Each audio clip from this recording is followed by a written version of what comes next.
کھجور کے درخت کے قریب تشریف لے گئے اور پھر آپ نے اس کے تنے پر ہاتھ رکھا, اس کو اپنے سینے سے لگایا. وہ بلکنے لگا, رونے لگا. آپ نے فرمایا کہ تم میرے ساتھ جنت میں جاؤ گے.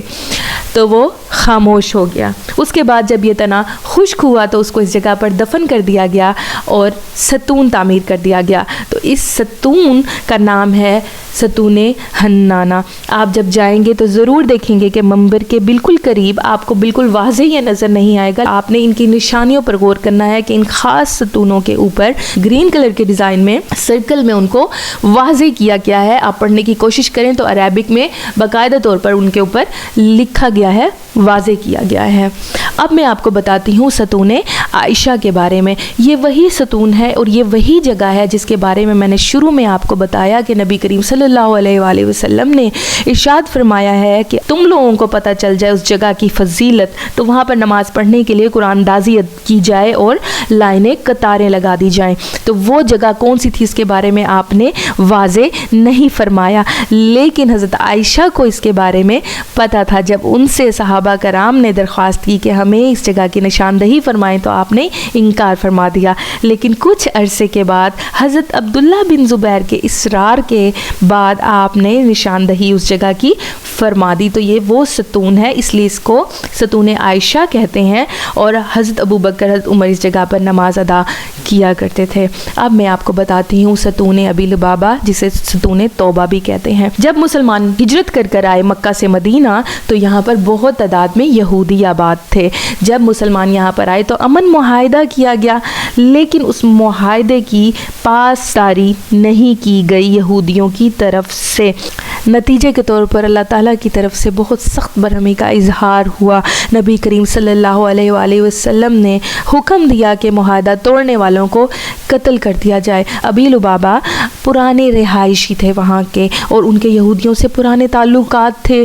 تو ابی لبابہ نے یہودیوں کو اشارہ دے دیا گردن کی طرف ہاتھ کر کے کہ جلد ہی تم لوگوں کے گلے کاٹ دیے جائیں گے. اس کے بعد آپ کو اپنی اس غلطی کا احساس ہو گیا اور آپ نے اس کی ندامت میں پشیمانی میں اپنے آپ کو کھجور کے درخت کے ساتھ باندھ لیا. کہنے لگے کہ جب تک مجھے اللہ تعالیٰ معاف نہیں کر دیتے میں یہاں پر بندھا رہوں گا. نبی کریم صلی اللہ علیہ وآلہ وسلم کے پاس صحابہ کرام تشریف لے گئے اور انہوں نے درخواست کی ان کی معافی کے لیے دعا فرمائیے.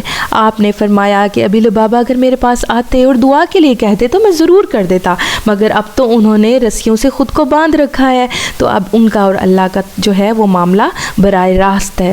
پھر خاموشی اختیار کر لی گئی. ابی لبابہ کی بیوی اور ان کی بیٹی آتی, ان کو حاجت کے وقت نماز کے وقت کھول دیتی اور پھر سے ان کو باندھ لیا جاتا. ایک دن رسول کریم صلی اللہ علیہ وآلہ وسلم حضرت ام سلمہ کے ہاں قیام پذیر تھے. تو تہجد کے وقت جب آپ اٹھے تو حضرت جبرائیل علیہ السلام تشریف لائے اور آپ کو اللہ تعالیٰ کی طرف سے ان کی توبہ اور استغفار قبول کرنے کی یہ خوشخبری سنا دی. سورہ توبہ کی 106 آیت میں اس کے بارے میں احکامات موجود ہیں. آپ نے یہ خوشخبری صحابہ کرام کو سنائی اور صحابہ نے یہ بشارت حضرت ابی لبابہ کو سنا دی اور ان کی رسی کھولنا چاہی تو آپ نے منع کر دیا. رسول کریم صلی اللہ علیہ وآلہ وسلم کے دست مبارک سے آپ نے رسی کھولنے کے لیے کہا تو جب رسول کریم صلی اللہ علیہ وآلہ وسلم نے اپنے ہاتھ سے ان کی رسی کھولی اس جگہ پر ایک ستون بنا دیا گیا جس کو اب ستون ابی لبابہ اور ستون توبہ بھی کہتے ہیں. اس جگہ پر توبہ استغفار اور دو نوافل ادا کیے جاتے ہیں اور آپ دیکھیں گے کہ جو کچھ مخصوص ستون ہیں ان کے قریب بہت زیادہ رش ہوتا ہے. میں آپ سے یہ درخواست کروں گی کہ کسی کو بھی تکلیف پہنچائے بغیر اگر آپ کو موقع ملے تو ضرور اس جگہ پر جا کر نوافل ادا کیجئے گا. اب میں آپ کو بتاتی ہوں ستون سریر کے بارے میں. آپ دیکھیں گے کہ وہاں پہ 3 ستون اس طرح سے ہیں جو ایک لائن میں ہیں. ریاض الجنہ میں جب نوافل پڑھنے کے لیے جائیں گے میں اپنی ویڈیو میں آپ کو دکھا رہی ہوں, ایک سائڈ پر ستون سریر ہے اور ایک طرف ہے ستون حرس جس کو ستون علی بھی کہتے ہیں. پھر ہے ستون وفود. ستون وفود اور ستون علی کے درمیان میں ہے حضرت عائشہ رضی اللہ عنہا کے گھر کا دروازہ جس کا پہلے دروازہ ہوتا تھا, اب اس کی جگہ پر انہوں نے قرآن مجید کے ریکس رکھتی ہیں. لیکن جب عورتیں اس جگہ پر جاتی ہیں نوافل ادا کرنے کے لیے تو وہاں پر سفید پردہ ہوتا ہے، لیکن میں آپ کو اوپر سے اس کی زیارت کروا رہی ہوں۔ اب یہ ستون سریر کیوں کہا جاتا ہے اس کو؟ سریر کا مطلب ہے سونا۔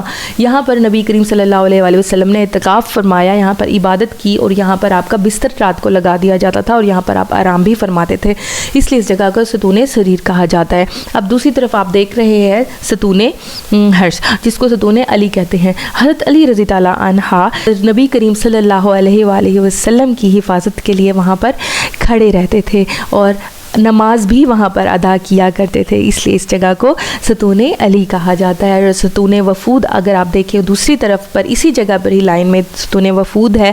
مسلم اور غیر مسلم وفود جب آپ کے ساتھ ملاقات کے لیے آتے تھے تو آپ اپنے گھر سے نکل کر اپنے گھر کے دروازے کے ساتھ ہی باہر ان سے ملاقات فرماتے تھے اور انہیں اسلام کی تعلیمات دیا کرتے تھے، اس لیے اس جگہ کو، اس ستون کو ستون وفود کہتے ہیں۔ اب ایک اور ستون ہے جو نظر نہیں آتا، وہ روضہ رسول کی جو توسیع کی گئی تو اس کے اندر ہی لے لیا گیا۔ حضرت فاطمہ رضی اللہ عنہا کے گھر کو، ان کے حجرہ مبارک کو جب اندر لے لیا گیا تو وہ ستون بھی اندر چلا گیا، اور ستون جبرائیل اس کا نام ہے۔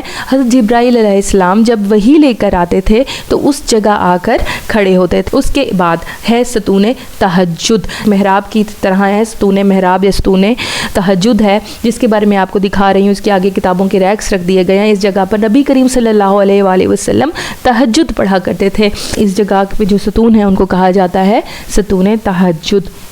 امید کرتی ہوں کہ میری یہ جو انفارمیشنز ہیں آپ کے بہت کام آئیں گی۔ اس مبارک جگہ پر جا کر مجھے بھی اپنی دعاؤں میں یاد رکھیے گا۔ کسی بھی غلطی اور کوتاہی کی صورت میں معذرت۔ اللہ پاک آپ کا جانا، آپ کی حاضری، آپ کی عبادات قبول و منظور فرمائے۔ جزاک اللہ۔